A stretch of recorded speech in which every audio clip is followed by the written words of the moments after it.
السلام علیکم۔ یہ جو ہمارے سامنے ہے یہ منبر رسول صلی اللہ علیہ وآلہ وسلم ہے۔ اس کی بہت لمبی اور پیاری کہانی ہے، چلیں اس کا تاریخی پس منظر دیکھتے ہیں۔ سن پہلی ہجری میں رسول اکرم صلی اللہ علیہ وسلم بغیر منبر کے کھڑے ہو کر خطبہ دیا کرتے تھے۔ پھر 2 ہجری میں صحابہ کرام نے آپ صلی اللہ علیہ وسلم کے لیے کھجور کا خشک تنا مصلی کے پاس رکھوایا۔ پھر آپ صلی اللہ علیہ وسلم اس کھجور کے خشک تنے کے ساتھ ٹیک لگا کر خطبہ ارشاد فرماتے تھے، جو کہ 8 ہجری تک چلتا رہا۔ پھر 8 ہجری کو صحابہ کرام نے آپ صلی اللہ علیہ وسلم کے لیے 3 زینے والا ممبر بنوایا۔ جب جمعہ کے دن اس ممبر پر تشریف فرما ہوئے تو وہ کھجور کا خشک درخت بچے کی طرح رونے لگا۔ رسول اکرم صلی اللہ علیہ وسلم ممبر سے اتر آئے، کھجور کے تنے کو گلے لگایا، پھر یہ کھجور کا تنا سسکیاں لیتے لیتے خاموش ہو گیا۔ اس کی وجہ سے کھجور کے تنے کو استوانہ حنانہ کہتے ہیں، اور چونکہ آپ صلی اللہ علیہ وسلم نے اس کو گلے لگایا تو اس میں خوشبو پیدا ہو گئی، جس کی وجہ سے اس کو استوانہ مخلقہ بھی کہا جاتا ہے۔ پھر اس تنے کو ممبر کے نیچے دفنا دیا گیا تھا، اور عثمانی خلافت کے وقت مسجد کی توسیع کرتے ہوئے پھر یہ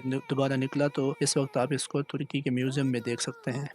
8 ہجری میں لکڑی کا ممبر بننے کے بعد تاحیات آپ صلی اللہ علیہ وسلم نے اسی ممبر پر خطبہ ارشاد فرمائے۔ اس کے بعد تمام خلفائے راشدین نے بھی اسی ممبر پر خطبہ ارشاد فرمائے۔ حضرت ابوبکر صدیق رضی اللہ تعالیٰ عنہ حضور اکرم صلی اللہ علیہ وسلم کے نیچے والے زینے پر بیٹھا کرتے، پھر حضرت عمر فاروق رضی اللہ تعالیٰ عنہ انہوں نے اس سے نیچے والا زینہ استعمال کیا، پھر حضرت عثمان غنی رضی اللہ تعالیٰ نے ان سے نیچے والا زینہ استعمال کیا، تو اس طرح پھر بعد میں زینے بھی بڑھتے گئے۔ سن 50 ہجری میں حضرت امیر معاویہ کے حکم پر 6 زینوں میں اضافہ کیا گیا۔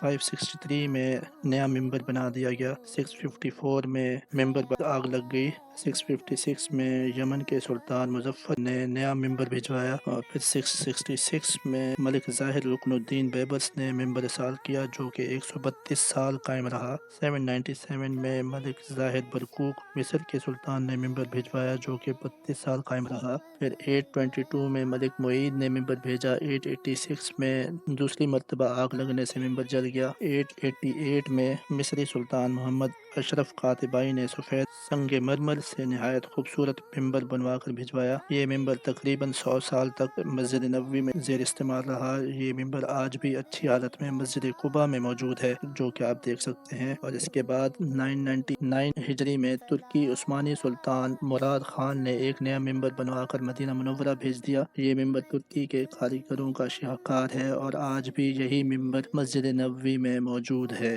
اور 13 زینوں پر مشتمل ہے۔